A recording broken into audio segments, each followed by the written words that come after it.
नमस्कार, इस समाचार बुलेटिन में आप सभी का स्वागत है। मैं हूं निखिल सिंह और शुरुआत हेडलाइंस के साथ।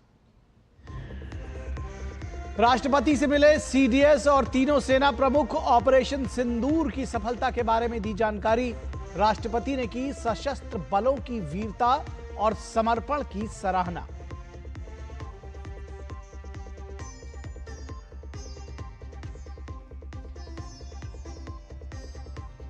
पूरा देश कर रहा है हिंद की सेना के शौर्य को नमन। ऑपरेशन सिंदूर के नायकों के सम्मान में देश भर में निकाली जा रही है तिरंगा यात्रा। यूपी के सीएम योगी आदित्यनाथ ने कहा, सेना ने पाकिस्तान के दुस्साहस का दिया मुंहतोड़ जवाब। भारत की सख्ती के बाद पाकिस्तान ने बीएसएफ जवान को लौटाया। 20 दिन बाद अटारी बॉर्डर से स्वदेश लौटे पूनम कुमार। बीएसएफ जवान की पत्नी ने प्रधानमंत्री नरेंद्र मोदी का जताया आभार।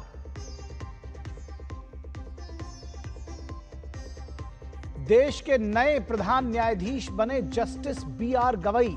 राष्ट्रपति द्रौपदी मुर्मू ने दिलाई पद और गोपनीयता की शपथ। इसी साल नवंबर में होंगे रिटायर।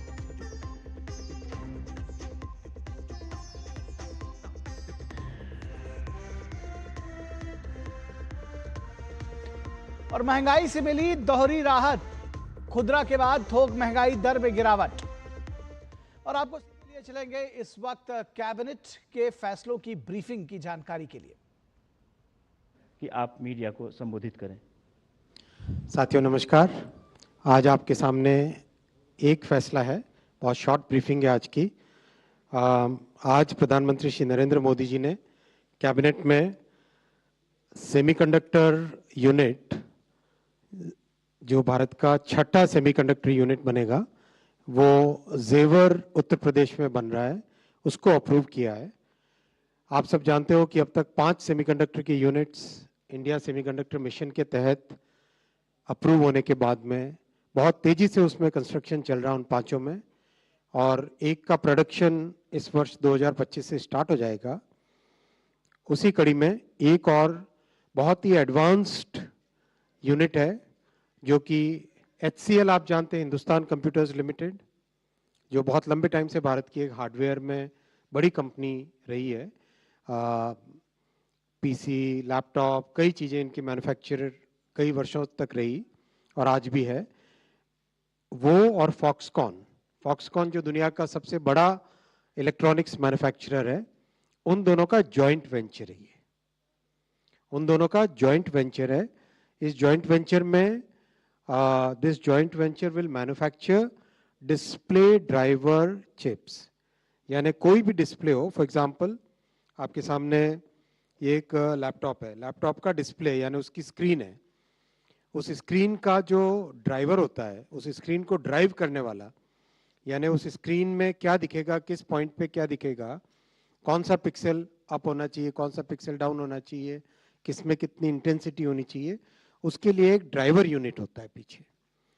तो डिस्प्ले को ड्राइव करने वाला जो यूनिट होता है उसको डिस्प्ले ड्राइवर बोलते हैं। तो डिस्प्ले ड्राइवर की चिप्स इस प्लांट में बनेगी और ये देश की रिक्वायरमेंट भी बहुत बड़ी है, क्योंकि देश में इलेक्ट्रॉनिक्स मैन्युफैक्चरिंग जिस तेजी के साथ बढ़ी है, अभी पिछले 10 वर्षों में 5 गुने से ज़्यादा इलेक्ट्रॉनिक्स मैन्युफैक्चरिंग हुई है, उसके चलते डिस्प्ले की डिमांड भी बढ़ती जा रही है। तो डिस्प्ले का एक कोर फंक्शन होता है डिस्प्ले के ड्राइवर की chip. So display driver chip is one of the key components in the entire display assembly. The display driver chip drives the display, makes sure that whatever has to be displayed is given in the right format to the display, so that then it can be displayed, it can be shown, it can be visualized. ये plant लगेगा, इसमें 20,000 wafer per month की capacity होगी और जो chips इससे बन के निकलेगी उसकी कैपेसिटी है 36 million chips per month, which is 3.5 crore rupees, 3.6 crore chips per month. ये रहेगा इसका 36 crore, I am sorry, 3.6 crore, 36 million chips per month का इसका रहेगा। और अच्छा प्लांट है, बहुत ही एडवांस टेक्नोलॉजी। इसमें वेफर लेवल पैकेजिंग का एक टेक्नोलॉजी होता है, वो इसमें लगेगा, विच मीन्स एंटायर वेफर के साथ सबस्ट्रेट को जोड़कर कंप्लीट उसकी एडवांस्ड पैकेजिंग का। 2022 में जब से प्रधानमंत्री जी ने सेमीकंडक्टर मिशन लॉन्च किया 1 जनवरी 2022, उसके बाद से अब तक का ये 6th प्रोजेक्ट है। और साथ ही साथ one very important thing that we need to know about semiconductor mission is, आपको ध्यान होगा टैलेंट डेवलपमेंट पे बहुत बड़ा फोकस था इंडिया सेमीकंडक्टर मिशन के कंप्लीट पॉलिसी डॉक्यूमेंट पे राइट फ्रॉम डे वन। उस वक्त 100 यूनिवर्सिटीज में सेमीकंडक्टर की स्पेशलाइज्ड ट्रेनिंग होगी, ऐसा टारगेट लिया था। We have exceeded that target significantly. अब तक 270 यूनिवर्सिटीज, 270 यूनिवर्सिटीज एंड 70 स्टार्टअप्स में लेटेस्ट, वर्ल्ड के लेटेस्ट जो सेमीकंडक्टर डिज़ाइन की टेक्नोलॉजीज होती है वो सब वहाँ पे हैंड्स ऑन ट्रेनिंग के लिए दी गई है। और अब तो एक और स्टेप लिया जो कि कल लिया गया था, एक डिज़ाइन करने के लिए माइक्रो कंट्रोलर और उसका पूरा बॉक्स का एक किट बना के, now that will be given to all the universities so that students can actually make new products. अपने आप नए एक्सपेरिमेंट करके नए तरह के प्रोडक्ट्स बना सके स्टूडेंट्स, वैसा ध्यान में रखा गया है। और ये जो सेमीकंडक्टर की ट्रेनिंग एकेडमिक इंस्टीट्यूशंस में हुई, उसका रिजल्ट अब दिखने लगा है। उसका रिजल्ट मैं आपको बताऊं, स्टूडेंट्स ने जो चिप्स डिज़ाइन की है, स्टूडेंट्स ने जो चिप्स डिज़ाइन की है उसमें से 20 चिप्स ऐसी हैं जो सेलेक्ट हुई है थ्रू अ प्रोसेस, प्रॉपर एक प्रोसेस रन किया जाता है, प्रोफेशनल्स इंजीनियर्स उस प्रोसेस को रन करते हैं। उसमें से 20 चिप्स ऐसी डिज़ाइन की सेलेक्ट की गई है जिनको मोहाली सेमीकंडक्टर लेबोरेटरी में, SCL मोहाली में मैन्युफैक्चर किया जाएगा। Those chips have been designed so well कि उनको मैन्युफैक्चरिंग के स्टेज में ले जाने का तय किया गया। आप देखो कितना एक सिग्निफिकेंट चेंज है ये माइंडसेट में। स्टूडेंट्स जिनको पहले बुक्स में पढ़ना होता था, उसकी बजाय अब वो रियल एक्चुअल जो टूल्स इंडस्ट्री में यूज होते हैं, एक्चुअल सॉफ्टवेयर टूल्स और IP कोर जितना भी चाहिए होता है, जो लाइब्रेरीज चाहिए होती है सॉफ्टवेयर की, वो सारी की सारी उनको रियल मिल रही है। यानी इंडस्ट्री के हिसाब से उनकी रेडीनेस हो रही है। और उन्हीं में से स्टूडेंट्स ने जो डिज़ाइन किए चिप्स, उनकी मैन्युफैक्चरिंग अपने ही देश में होना संभव हो पा रहा है। ये एक बहुत बड़ा सिग्निफिकेंट जंप है। और ये फ्लो जब बनता है तब वो इंडस्ट्री एक बहुत ही अच्छे लेवल पे पहुंचती है। और ये अपन ने माने सेक्टर बाय सेक्टर इसी तरह का एक अप्रोच है। प्रधानमंत्री जी इंडस्ट्री को और एकेडेमिया को न्यू एजुकेशन पॉलिसी के तहत जोड़ने का एक विजन है। उसी के तहत आपने देखा कि टेलीकॉम में भी 5G की लैब्स 100 यूनिवर्सिटीज़ में खोली गई, इंक्यूबेटर्स यूनिवर्सिटीज़ के अंदर खोले जा रहे हैं, सेंटर्स ऑफ एक्सीलेंस यूनिवर्सिटीज़ में खोले जा रहे हैं। तो एक तरीके से यूनिवर्सिटीज़ एक बहुत ही सक्षम बने, तो वो भी इसका एक बहुत बड़ा इंपॉर्टेंट पार्ट है। एक जो बहुत ही सेटिस्फाइंग चीज़ है, आपने ध्यान दिया होगा कि शुरू से प्रधानमंत्री जी ने कहा था कि इकोसिस्टम पे फोकस करो, तो कंप्लीट इकोसिस्टम पे फोकस हो रहा है। केमिकल्स, गैसेस, उनके मैन्युफैक्चरर्स भी भारत में अपने प्लांट्स लगा रहे हैं। और जैसे माइक्रॉन का प्लांट जहाँ पे लग रहा है, उसके आसपास 5 फैक्ट्रीज और लग चुकी हैं। माइक्रॉन के एक फैक्ट्री को सर्व करने के लिए इकोसिस्टम के प्लेयर्स की 5 फैक्ट्रीज और उधर पास में लगी है। इसी तरह से जो इक्विपमेंट यूज होता है सेमीकंडक्टर की मैन्युफैक्चरिंग में, वो इक्विपमेंट भी भारत में मैन्युफैक्चर हो, वो एक बहुत बड़ी उपलब्धि है कि अप्लाइड मटेरियल्स और लैब रिसर्च, ये दोनों को मिला लो तो सेमीकंडक्टर इंडस्ट्री का करीब करीब 50-60% इक्विपमेंट इन दोनों कंपनियों से आता है। दोनों ने US के बाहर अपना मेजर बेस भारत में बना रहे हैं और दोनों के प्लांट्स में काम स्टार्ट हो गया है और रैंप अप हो रहा है। बहुत ही सेटिस्फाइंग चीज़ है ये। ये सब आपके सामने मुझे डिटेल्स रखने थे। और जैसा साइंस टेक्नोलॉजी का उपयोग आपने ऑपरेशन सिंदूर में भी देखा, किस तरह से टेक्नोलॉजी का उपयोग करके भारत को एक बड़ी ताकत मिलती है और भविष्य के लिए एक बहुत बड़ी फाउंडेशन ले होती है। तो उसी कड़ी में जितने स्टेप्स लिए गए हैं, बहुत बड़े बड़े स्टेप्स लिए गए, कुल मिला के 1,25,000 करोड़ के स्टेप्स प्रधानमंत्री जी की इस ऐतिहासिक थर्ड टर्म में लिए गए हैं, उसका एक डिटेल आपके सामने। धन्यवाद साथियों। I take questions. और एक क्वेश्चंस का नया प्रोटोकॉल करेंगे हम आज से। पिछली बार मैंने आपको हिंट भी किया था। Will start with the first row, then go to the second row, third row, fourth row, fifth row, ऐसे करेंगे ताकि लोगों को इंसेंटिव भी रहे कि समय पे आए। 22 नंबर। नहीं, पहले 2 नंबर से चालू करो। अच्छा ठीक है, 2 नंबर। हेलो, मतलब आपसे वो सीट एकदम 2 नंबर प्राइम सीट हो जाएगी। सर सबसे पहले तो यही पूछना चाहूंगा कि कितने इन्वेस्टमेंट आपने अप्रूव किए, क्योंकि ये टोटल प्रोजेक्ट अपना परिचय भी दे 3,706 दीजिए। करोड़ का है। यूपी गवर्नमेंट ऑलरेडी इसको अप्रूव कर चुकी है। आप लोगों ने क्या अप्रूव किया, कितना इन्वेस्टमेंट आपने इसके अंदर? टोटल 3,700 करोड़ का इन्वेस्टमेंट है इसमें। 3,706 करोड़ का इन्वेस्टमेंट रहेगा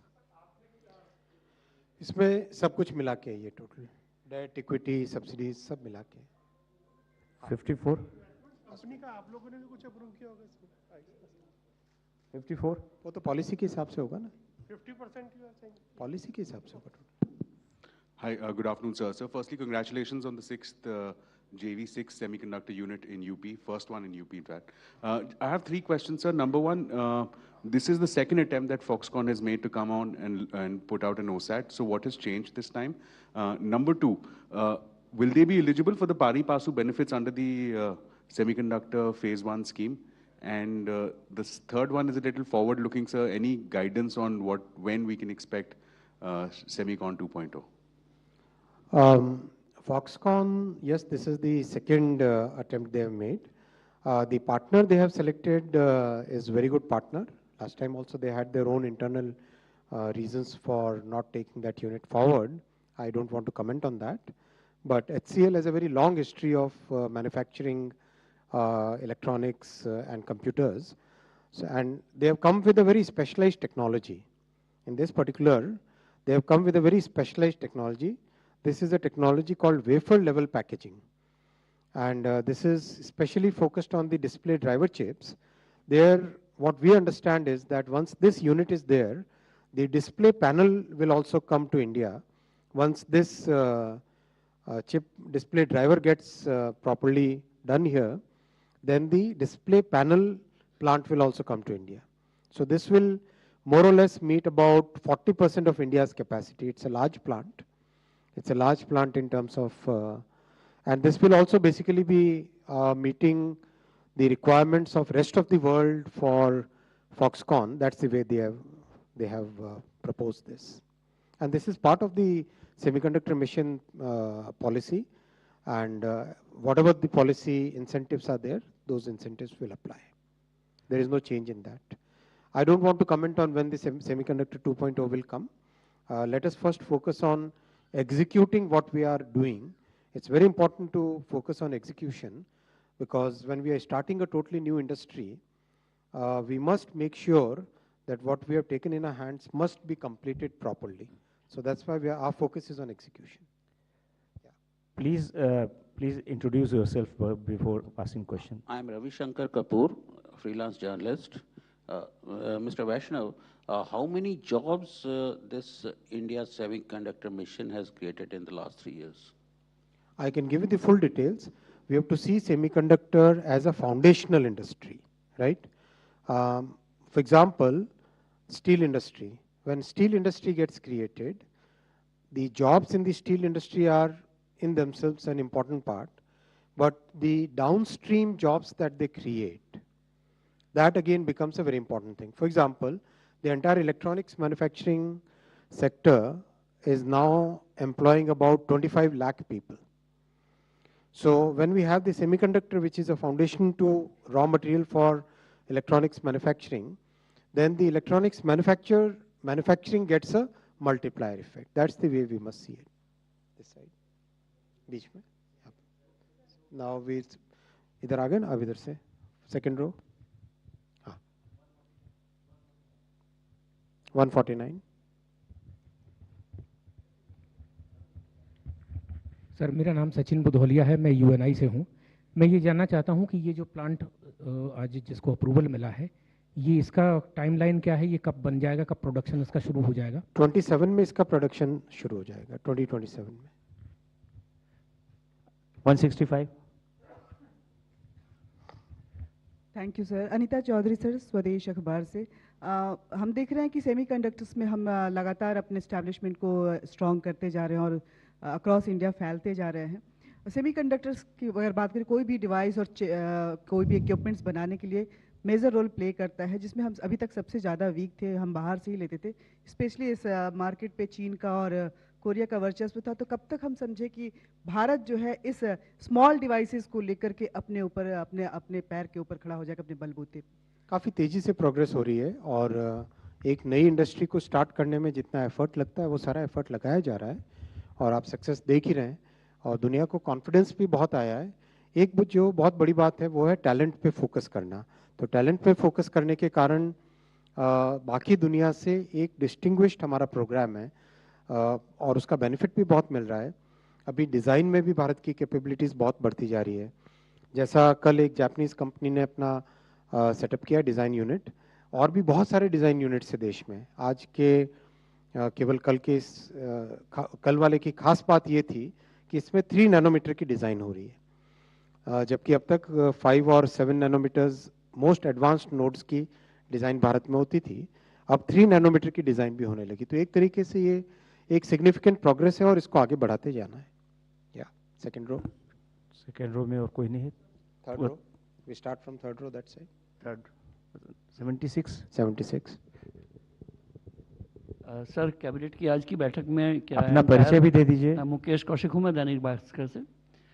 कैबिनेट की आज की बैठक में क्या सारे कैबिनेट सहयोगियों ने प्रधानमंत्री को ऑपरेशन सिंदूर के सक्सेसफुल कंप्लीशन के लिए बधाई दी और सेंस क्या था?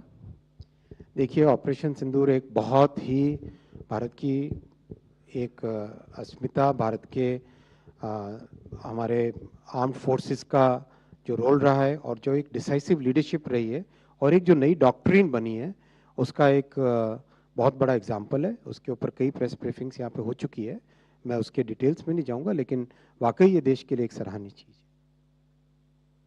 मेरा रिक्वेस्ट रहेगा हम कैबिनेट के डिसीजंस पे फोकस करें। 13 number. Sir, Krishnamohan Sharma, Bharat express से। एक जानकारी मुझे ये चाहिए, जैसे 6 अपने सेंटर्स खोले गए सेमीकंडक्टर्स के, तो स्टेट्स का चयन किस आधार पे किया जाता है? स्टेट्स का चयन एप्लीकेंट्स खुद करते हैं। हाँ, थर्ड रो सेंटर में। ओके, इधर आ जाओ। 272। Thank you sir. आप प्रदीप, टोटल न्यूज से। सर, मेरा सवाल ये है, आपने ऑपरेशन सिंदूर का जिक्र किया था सर। नहीं, अभी आप केवल कैबिनेट पे सर सवाल तय करें। सर, उस पे जिस तरीके से फैसले लिए गए सरकार की ओर से और किस तरीके से आप निर्भर बनाए कैबिनेट डिसीजन पे फोकस करो। 166। Good afternoon sir, Manohar Kesari, India news and news x sir. Sir, पहला स्वदेशी चिप कब तक आ जाएगा, क्योंकि हम लोग 6 प्लांट सेमीकंडक्टर का करने जा रहे हैं। पहला 2025 में प्रोडक्शन हो जाएगा। Thank you sir. Fourth row दे दीजिए। Yes Sir, this is Pragya from Times Now. I just wanted to check with you whether government has taken any action on foreign media regarding fake news, sir. आज की cabinet पे decision करो ना, it's not a press conference, it's a cabinet briefing. इस तरफ fourth row 45। Sir, could you speak about Jewar being chosen as the location for the setting up of this factory? And secondly, I wanted to check if the company has given any guidance in terms of operational rollout of chips from this factory. 2027 operational rollout. And Jewar is basically it's up and coming industrial area.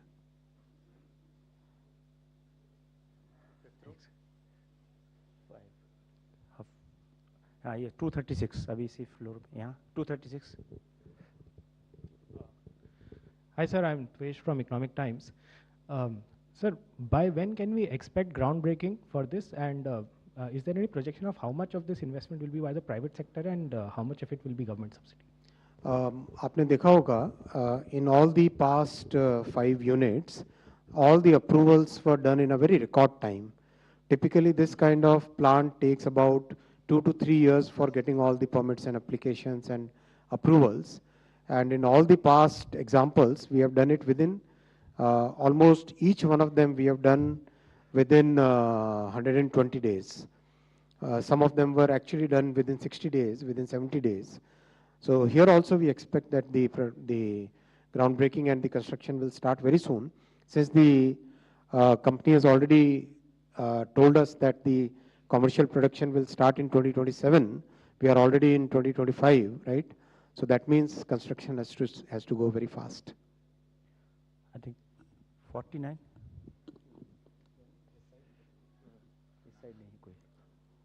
इधर कोई नहीं है ना? हाँ 247 ठीक है। Sir आपने अभी जिक्र किया टेक्नोलॉजी का और सेमीकंडक्टर का, एक और जिक्र किया कि हमारे टेक्नोलॉजी का इस्तेमाल सब जगह हम हो रहा है और बेहतर कर रहे हैं, और आपने ऑपरेशन सिंदूर का भी किया। हम कैबिनेट से नहीं पूछेंगे, ऑपरेशन सिंदूर का नहीं, लेकिन केवल हम जानना चाहते हैं कि हम टेक्नोलॉजी में क्या आने वाले दिनों में इतने उन्नत हो जाएंगे कि चाहे टर्की हो या फिर कोई अन्य कंट्री हो, वो हमें मात नहीं दे सकता, हम उनको हर क्षेत्र में पिछाड़ देंगे। डेफिनेटली टेक्नोलॉजी में लंबी छलांग लग रही है और बहुत सक्सेस भी मिली है। आप चाहे देखो स्पेस टेक्नोलॉजी हो, चाहे डिफेंस टेक्नोलॉजीज हो, चाहे इलेक्ट्रॉनिक्स हो, चाहे सेमीकंडक्टर हो, चाहे एआई हो, चाहे मटेरियल साइंसेज हो, करीब करीब हर एक क्षेत्र में इन 10 वर्षों में प्रधानमंत्री जी ने जो फोकस दिया है टेक्नोलॉजी पे, उसका रिजल्ट दिखाई देने लगा है और रिजल्ट विजिबल है, सारी दुनिया आज जान रही है, आप भी जानते ही हो। और साथ ही साथ एक जो इम्पोर्टेंट बात है, अब बहुत सारे देश ना भारत के साथ को प्रोडक्शन करना चाहते हैं, ये बहुत इंपॉर्टेंट फैक्टर है। वो जमाना गया जब पुरानी टेक्नोलॉजी को लेके टीओटी करते थे, अब को प्रोडक्शन लेटेस्ट टेक्नोलॉजी करना चाहते हैं। बहुत बड़ा चेंज आया है, माइंडसेट में चेंज आया है। देश के सामने रखिए इसको। दिस साइड 49 इस लेफ्ट सर अपना परिचय भी दे दें। सर मैं निशांत हूँ एएनआई से। जो ये सेमीकंडक्टर मिशन है, इसके बारे में मैं जानना चाहूँगा कि ये जो इंडिया का इलेक्ट्रॉनिक्स मैन्युफैक्चरिंग इंडस्ट्रीज जो है, उनको कितना इससे फ़ायदा होगा और जो ग्लोबल मार्केट में हम कितना आगे तक जा पाएंगे इससे? इंडियन मैन्युफैक्चरिंग को बहुत बड़ा बूस्ट मिलेगा, पर्टिकुलरली जो मेमोरी वाला प्लांट है उससे, और ये डिस्प्ले ड्राइवर वाला प्लांट है इससे, इलेक्ट्रॉनिक्स मैन्युफैक्चरिंग को। और जो आसाम में प्लांट है उससे इलेक्ट्रिक व्हीकल इंडस्ट्री को बहुत बेनिफिट मिलेगा और टेलीकॉम इंडस्ट्री को बहुत बेनिफिट मिलेगा आसाम वाले प्लांट से। और जो सानंद में 2 दूसरे प्लांट्स हैं, उसमें पावर इलेक्ट्रॉनिक्स और इंडस्ट्रियल इलेक्ट्रॉनिक्स को बहुत बड़ा बूस्ट मिलेगा। और इससे बहुत सारी जो भारत में इलेक्ट्रॉनिक्स की मैन्युफैक्चरिंग होती है, उनके लिए जो चिप्स चाहिए, वो चिप्स सारी की सारी करीब करीब बहुत बड़ी मात्रा में इन प्लांट्स से मिलेगी और एक्सपोर्ट भी इनसे होगा।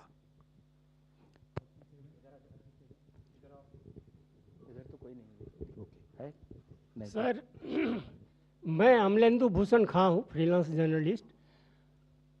ये 6th यूनिट में सिर्फ HCL ही दावेदार था या और कोई कंपनी थी, नंबर 1?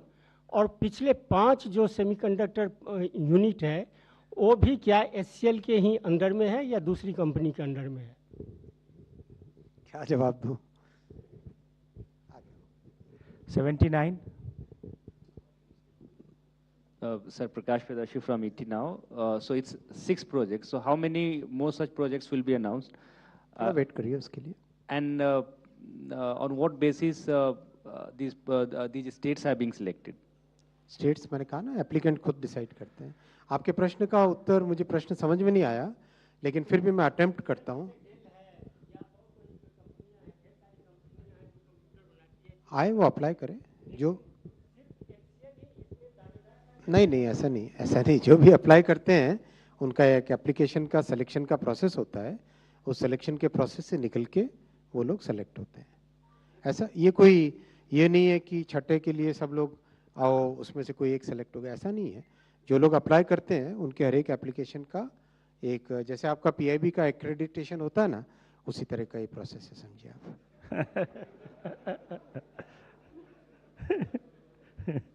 हाँ प्रकाश, आप सवाल पूछिए। हो गया सवाल? चलिए धन्यवाद। 71 और अरे रुकिए पहले, अरे माइक ले लें। दीजिए, अपना परिचय दीजिए। सर सुनील सौरभ बोल रहा हूँ, लोक भारती पेपर है हमारी। ये 36 मिलियन चिप्स जो है इसी प्लांट यहीं पे बनेगी या सारे इसी प्लांट में? I think it's over. Thank all right, thank you.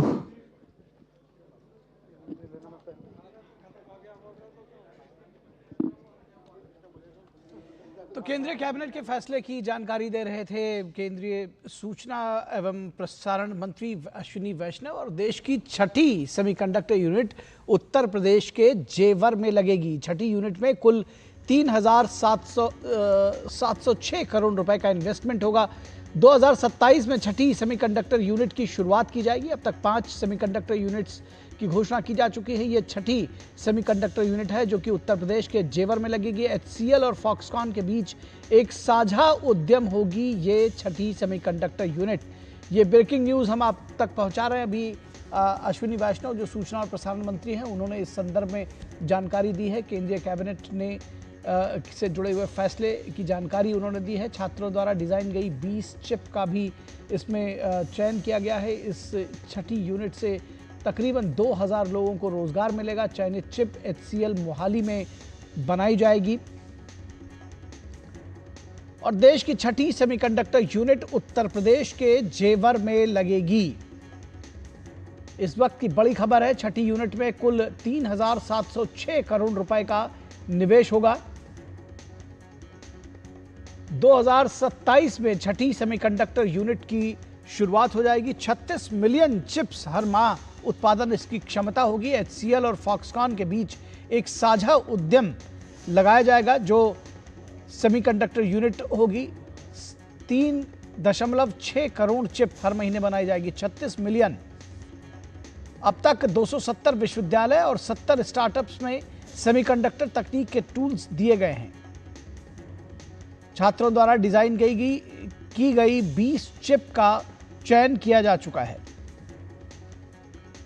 चयनित चिप HCL मोहाली में बनाई जाएगी।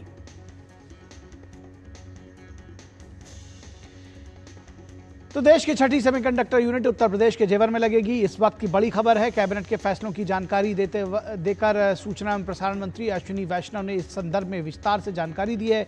2022 में लॉन्च किया गया इंडिया का सेमीकंडक्टर मिशन लगातार आगे बढ़ रहा है और ये छठी यूनिट इस वक्त लगाए जाने की घोषणा की गई है। केंद्रीय कैबिनेट ने इस संदर्भ में अनुमति प्रदान की है, अप्रूवल दिया है। HCL और फॉक्सकॉन का joint venture display driver chips का उत्पादन करेगा।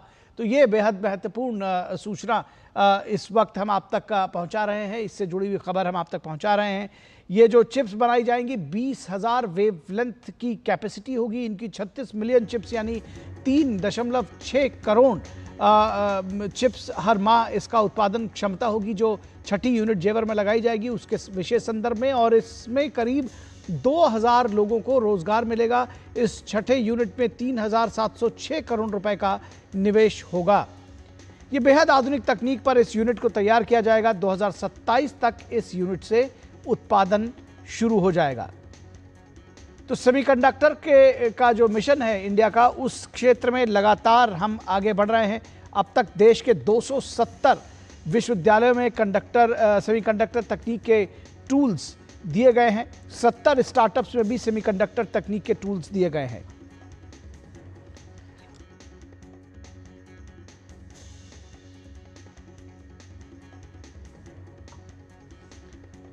तो बेहद महत्वपूर्ण खबर आ रही है। केंद्रीय कैबिनेट ने छठे सेमीकंडक्टर यूनिट को जेवर में, उत्तर प्रदेश के जेवर में लगाए जाने को अप्रूवल दिया है। और 36 मिलियन चिप्स हर माह ये जो जेवर में सेमीकंडक्टर यूनिट लगाई जाएगी वहां से 36 मिलियन यानी 3.6 करोड़ चिप्स हर माह इसका उत्पादन होगा। बेहद अत्याधुनिक ये यूनिट होगी और आधुनिक तकनीक पर इस यूनिट को तैयार किया जाएगा। 2027 तक इस यूनिट से उत्पादन शुरू हो सकेगा और इसके जरिए करीब 2000 लोगों को रोजगार मिलेगा। ये बेहद महत्वपूर्ण है। तो जो 2022 में इंडिया सेमीकंडक्टर मिशन प्रधानमंत्री नरेंद्र मोदी ने शुरू किया था, वो लगातार आगे बढ़ रहा है और अब देश की 6ठी सेमीकंडक्टर यूनिट उत्तर प्रदेश के जेवर में लगेगी। अब तक 270 विश्वविद्यालयों और 70 स्टार्टअप्स में सेमीकंडक्टर तकनीक के टूल्स दिए गए हैं। छात्रों द्वारा डिजाइन की गई 20 चिप का चयन। और इस पूरी खबर पर बातचीत करने के लिए हमारे साथ हमारे संवाददाता शैलेंद्र मिश्रा जुड़े हुए हैं जानकारी के साथ में। शैलेंद्र, कितनी बड़ी खबर, कैसे इसको समझना चाहिए, क्या जानकारी आप साझा करेंगे हमारे दर्शकों के साथ? 6ठी सेमीकंडक्टर यूनिट है तो, और ये जो मिशन प्रधानमंत्री ने शुरू किया था 2022 में, सेमीकंडक्टर मिशन, किस गति से चल रहा है, कैसे इसका आकलन करेंगे, कैसे जानकारी देंगे? देखिए, हम जानते हैं कि 2022 में जब प्रधानमंत्री नरेंद्र मोदी ने सेमीकंडक्टर मिशन को अप्रूव किया था और उसके बाद से हम देख रहे हैं कि बहुत प्रगति हो रही है। 5 यूनिट पहले ही ऐलान किया जा चुका है और 6ठा यूनिट जेवर में उत्तर प्रदेश में ये लगाया जाएगा, जो दिल्ली एनसीआर का इलाका है। तो उससे उस इलाके के जो विकास है उसको गति मिलेगी और 2000 सीधे तौर पर रोजगार और उससे एक इकोसिस्टम बनेगा। तो हम देखेंगे कि और रोजगार होंगे।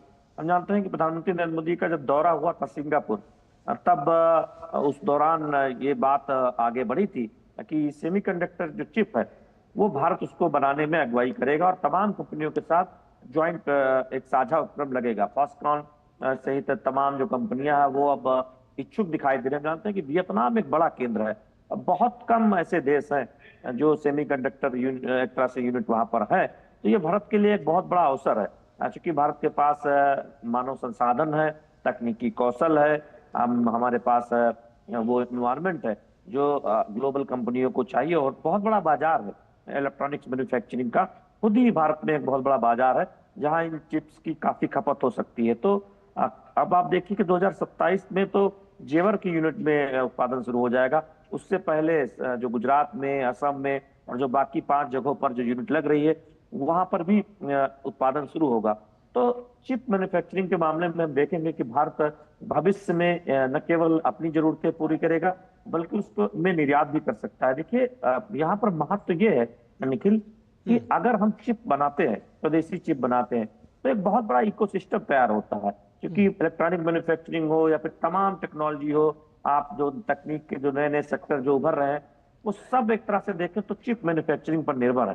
सब जगह चिप की खपत है और जब भारत में उच्च स्तर की तकनीक वाले जो हाई वैल्यू उत्पाद जिन्हें हम बोलते हैं, हाई तकनीक, उच्च तकनीक वाले जो साजो सामान है वो बनेंगे, तो आप डिफेंस मैन्युफैक्चरिंग में देख ही रहे कि भारत एक बड़े निर्यातक के तौर पर उभर रहा है। हमने वो क्षमता भी देखी है तकनीक की भारत की।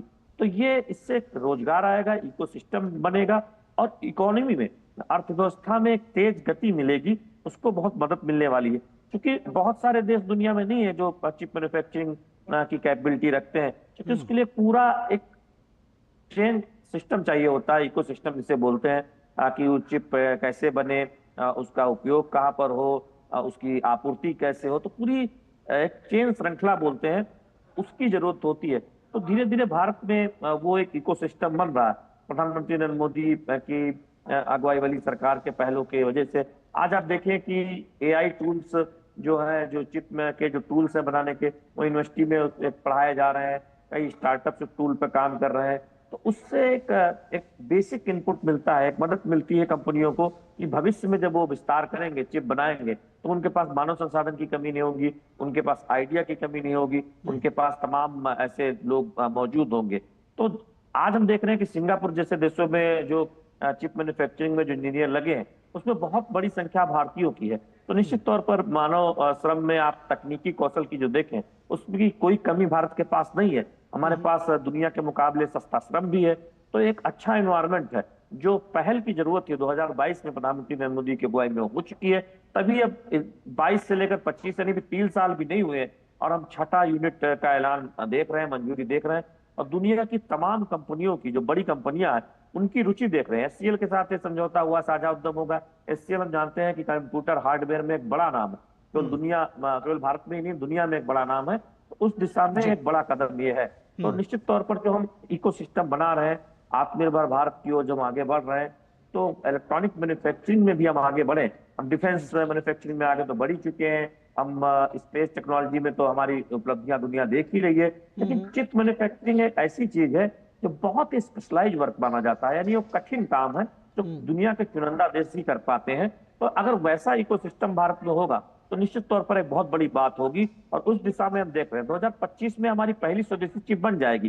जो 2022 के बाद जो तुरंत ऐलान हुआ था 2.5 से 3 साल में हम अगर चिप बनाने जा रहे हैं, कंपनी एक सेटअप का ऐलान होता है, साझा उपक्रम का ऐलान होता है, भूमि पूजन होता है, फैक्ट्री तैयार होती है और उत्पादन शुरू हो जाता है 3 साल के अंदर। तो आप स्पीड देखिए कि भारत कितनी स्पीड से काम कर रहा है। तो ये एक बहुत महत्वपूर्ण फैसला आज प्रधानमंत्री नरेंद्र मोदी की अगुवाई में कैबिनेट में लिया गया है, जिसका ऐलान सूचना प्रसारण मंत्री ने किया। शैलेंद्र, हमारे दर्शकों के सुलभ ज्ञान के लिए मैं चाहूंगा कि सेमीकंडक्टर क्या होता है, सेमीकंडक्टर मिशन जो भारत ने चलाया है इसका क्या उद्देश्य है, क्या है इसके पहलू, जरा उसके विषय में भी जानकारी दें। निखिल, देखिए आज आप घर घर में तमाम साजो सामान, इलेक्ट्रॉनिक सामान देखते हैं।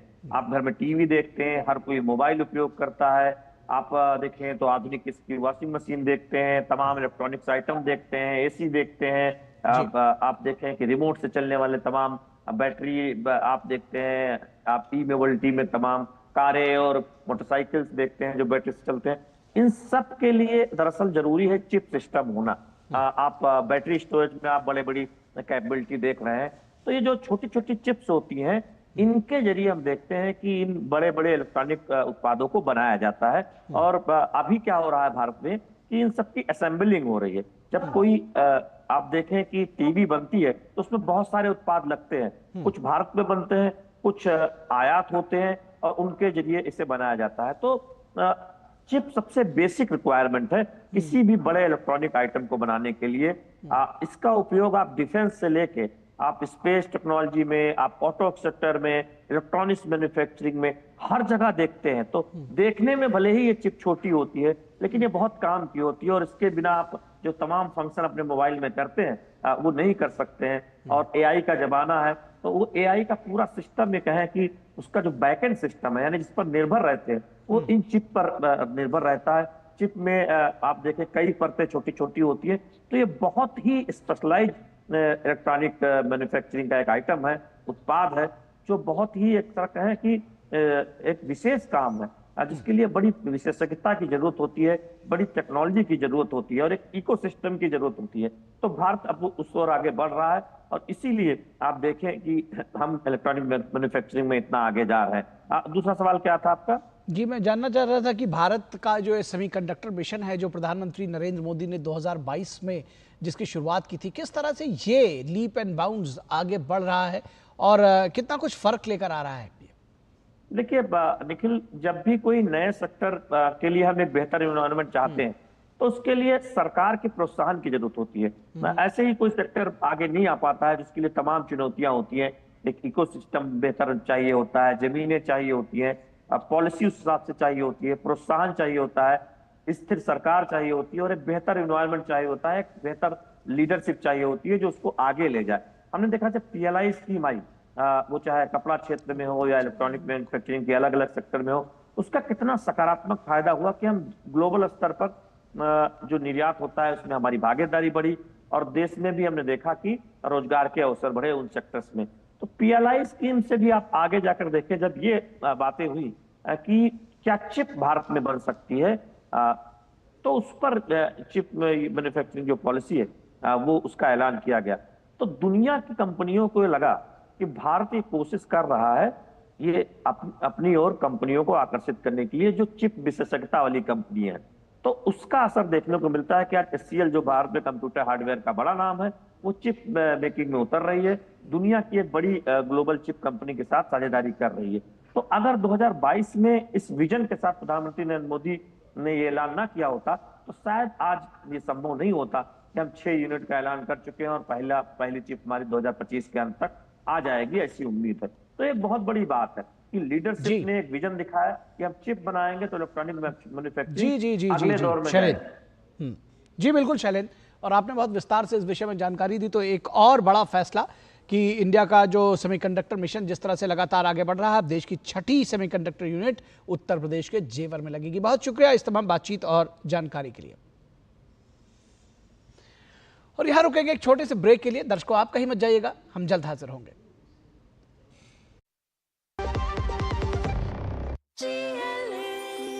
जो लक्ष्य चुना था समझ आने लगा है। GLA यूनिवर्सिटी, उच्च लक्ष्य की निश्चित प्राप्ति। मेरी पसंद, मेरी पसंद, मेरी पसंद, मेरी पसंद, हमारी पसंद, हम सबकी पसंद। मजबूत देश का मजबूत सरिया हो गया स्टील। ब्रेक के बाद एक बार फिर आप सभी का स्वागत है। राष्ट्रपति द्रौपदी मुर्मू से CDS और तीनों सेना प्रमुख ने मुलाकात की है। मुलाकात के दौरान CDS जनरल अनिल चौहान, थल सेना प्रमुख जनरल उपेंद्र द्विवेदी, वायुसेना प्रमुख air chief marshal AP Singh और नौसेना प्रमुख एडमिरल दिनेश के त्रिपाठी ने राष्ट्रपति को ऑपरेशन सिंदूर के बारे में जानकारी दी। राष्ट्रपति ने आतंकवाद के खिलाफ भारत की सफल कार्रवाई और साथ ही सशस्त्र बलों की वीरता और समर्पण की भूरी भूरी प्रशंसा की, उसकी सराहना की। और पाकिस्तान से BSF जवान पूर्णव कुमार शाह वापस लौट आए हैं। वो अटारी बॉर्डर से लौटे हैं। दरअसल BSF जवान गलती से बॉर्डर पार चले गए थे। BSF ने जवान के वापस भारत लौटने की जानकारी दी है। BSF ने प्रेस रिलीज जारी कर कहा कि आज BSF जवान PK शाह वापस लौट आए हैं। वो 23 अप्रैल 2025 से पाकिस्तान रेंजर्स की हिरासत में थे। जवान को संयुक्त चेक पोस्ट अटारी के जरिए लगभग 10:30 बजे भारत को वापस सौंप दिया गया।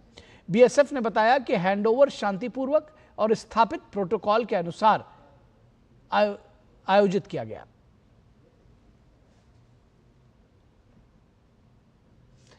और BSF कांस्टेबल पूर्णम कुमार शाह की पत्नी रजनी शाह ने खुशी जताते हुए प्रधानमंत्री नरेंद्र मोदी का आभार जताया है।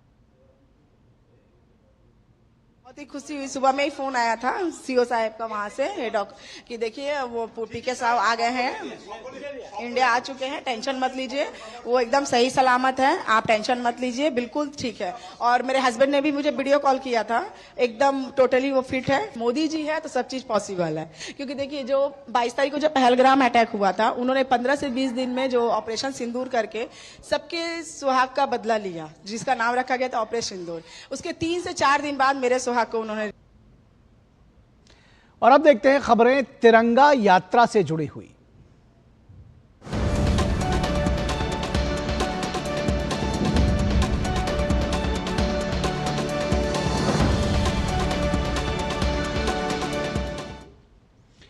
और ऑपरेशन सिंदूर के शौर्य और पराक्रम की पूरी दुनिया में चर्चा हो रही है। पाकिस्तान के आतंक के खिलाफ हमारी सेना के इस सफलता का जश्न मनाने के लिए सिविल सोसाइटी की ओर से पूरे देश में तिरंगा यात्रा निकाली जा रही है, जिसे लोगों का जबरदस्त समर्थन मिल रहा है।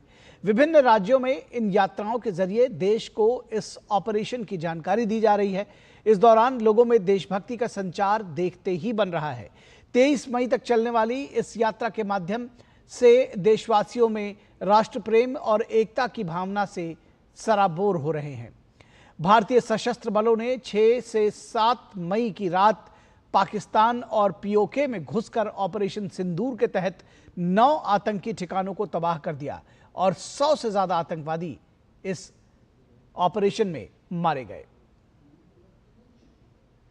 और उत्तर प्रदेश की राजधानी लखनऊ में भारतीय शौर्य तिरंगा यात्रा निकाली गई। इसमें मुख्यमंत्री योगी आदित्यनाथ, उप मुख्यमंत्री ब्रजेश पाठक भी मौजूद रहे।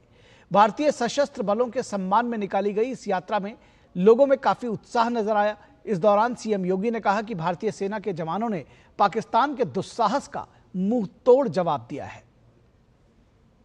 पाकिस्तान अपनी हरकतों से बाज नहीं आया तो अंततः ऑपरेशन सिंदूर का एक अभियान चलाया गया। पाकिस्तान के द्वारा की गई हिमाकत को जिस मजबूती के साथ भारत के बहादुर जवानों ने, चाहे वो वायुसेना रही हो, थल सेना रही हो या नौसेना रही हो, इन सभी जवानों ने जिस मजबूती के साथ उसका जवाब दिया, दुनिया को संदेश भी दिया कि हम छेड़ेंगे नहीं, लेकिन कोई छेड़ेगा तो फिर उसको छोड़ेंगे भी नहीं। और महाराष्ट्र के ठाणे में भी तिरंगा यात्रा का आयोजन किया गया, जिसमें उप मुख्यमंत्री एकनाथ शिंदे भी शामिल हुए। तिरंगा यात्रा के दौरान सशस्त्र बलों के शौर्य की सराहना की गई। इस बीच एकनाथ शिंदे ने प्रधानमंत्री नरेंद्र मोदी की सराहना करते हुए कहा कि उनके नेतृत्व में सशस्त्र सेना ने हमारी बहनों के सिंदूर का बदला आतंकवादियों को खत्म करके लिया।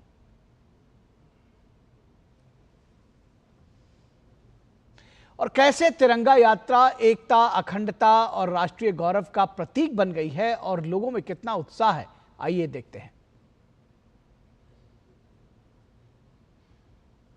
इससे हमारी सेना का मनोबल बढ़ेगा और हमारे देश का, जितने भी देश की तीनों सेनाएं हैं, सबका मनोबल बढ़ेगा। इससे क्या है, दूसरे देशों को संदेश जाएगा कि हम सारे भारतवासी एक हैं। और जिस हिसाब से हमारी आर्मी ने, एयरफोर्स ने और नेवी वालों ने पाकिस्तान को मुंह तोड़ जवाब दिया है, तो पाकिस्तान की भी ना जो कमर तोड़ दी है, ये हमारे मोदी जी थे। इसलिए ये जहाँ भी यात्राएं निकाली जा रही हैं, हमारे यहाँ भी निकली हैं, इससे हम बहुत खुश हैं। तीनों सेनाओं ने जवाब दिया, उनकी कमर तोड़ दी, उनके हर अड्डे पर और उनके एयरपोर्ट के जितने भी ख़त्म कर दिए। ये मोदी जी ने बहुत अच्छा काम किया है। हम पूरा देश, हमारे देश की आन शान बान जो हमारे सैनिक हैं, हम उनके साथ हैं, प्रधानमंत्री के साथ है। आज भारत देश को पूरा गर्व है कि हम भारत सेना के साथ हैं और हमारा हिंदुस्तान सारा उनके साथ है। जो हमारी सरकार ने और तीनों सेना ने जो काम किया है, बहुत ही अच्छा किया है और उनको एक सबक मिलेगा ताकि वो लोग दोबारा ऐसा काम ना कर पाएँ। ये हमारी देश की एकता और अखंडता के लिए बहुत ही ज़रूरी है और हम सब इसके साथ हैं। भारत में हमारे प्रधानमंत्री, यशस्वी प्रधानमंत्री ने ऑपरेशन सिंदूर चलाया। पाकिस्तान को इतना मुंहतोड़ जवाब दिया गया है। इसी उपलक्ष्य में हम तिरंगा रैली, हर जगह तिरंगा यात्रा निकाल रहे हैं, जिससे भारत में और विश्व में ये संदेश जाए कि भारत पहले वाला भारत नहीं है। अभी हमारे प्रधानमंत्री जी ने, मोदी जी ने जो मतलब उनको सैनिकों को एक खुली छूट दी, ये मतलब उनका प्रोत्साहन बढ़ाने के लिए ये यात्रा निकाली गई है। तिरंगा यात्रा को लेके पहले तो हम मोदी जी को सल्यूट करते हैं कि जो उन्होंने सीमाओं पर सैनिकों को खुली छूट दी है, जिससे कि वो अपनी भी रक्षा कर सकें और देश की भी रक्षा कर सकें। और ये बहुत बड़ा कदम है हमारे सैनिकों को प्रोत्साहित करने के लिए, उत्साहित करने के लिए। और इतना सशक्त नेतृत्व देश को मिला है तो हमें कोई डर नहीं है और हमें बहुत खुशी है। ये जो तिरंगा यात्रा है, बहुत अच्छा काम किया है। इससे जो हमारे नौजवान हैं, जो फौजी हैं, उनको एक मोटिवेशन मिलेगा ताकि आगे भी वो और बढ़ सके। दूसरा, ये जो मोदी जी ने जो एक्शन लिया पाकिस्तान के खिलाफ, ये बेहद, इसमें तो पूरा देश बहुत खुश है। से ब्रेक के लिए आप कहीं मत जाइएगा, जल्द हाजिर होंगे।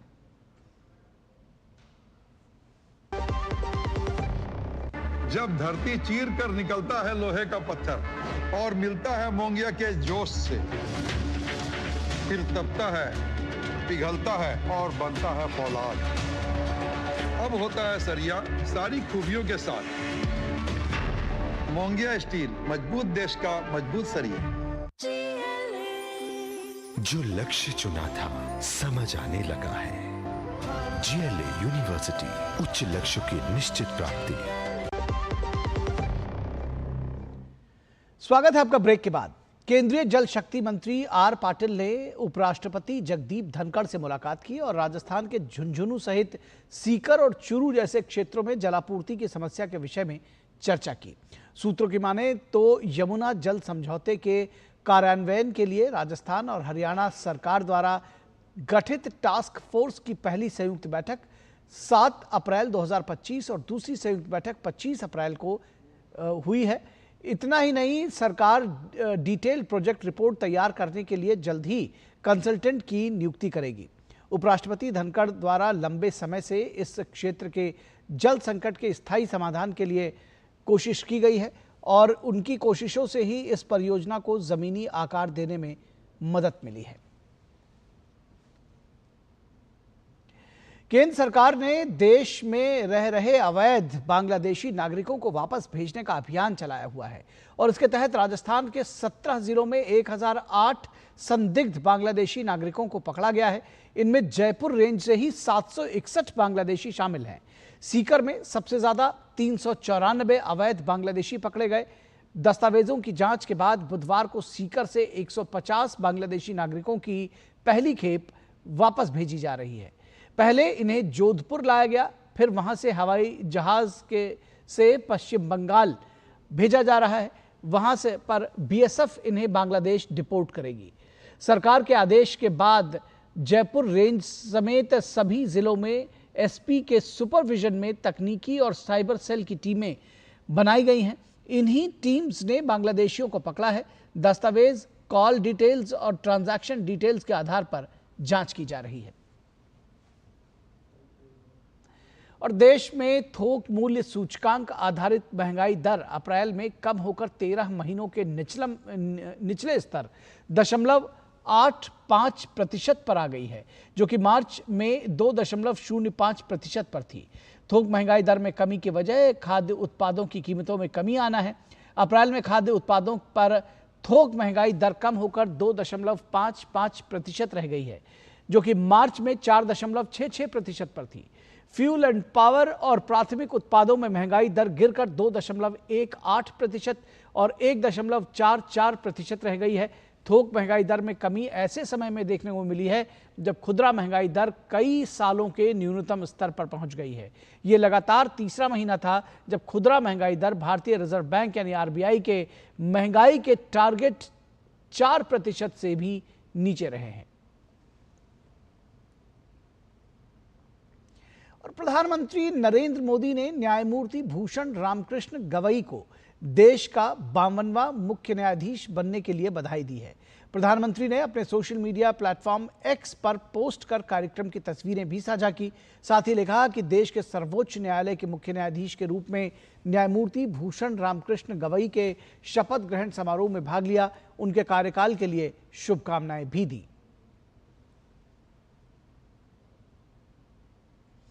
और नई दिल्ली में भारतीय पैकेजिंग संस्थान का 59वां स्थापना दिवस मनाया गया।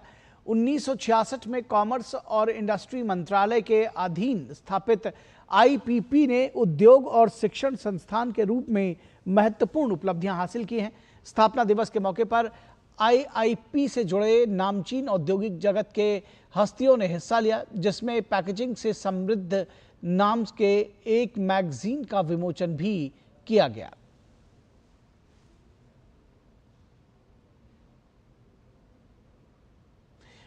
और इस मौके पर आईआईपी के अपर महानिदेशक भी मौजूद रहे। तो इस समाचार बुलेटिन में बस इतना ही। हमारी पूरी टीम को दीजिए इजाजत। नमस्कार।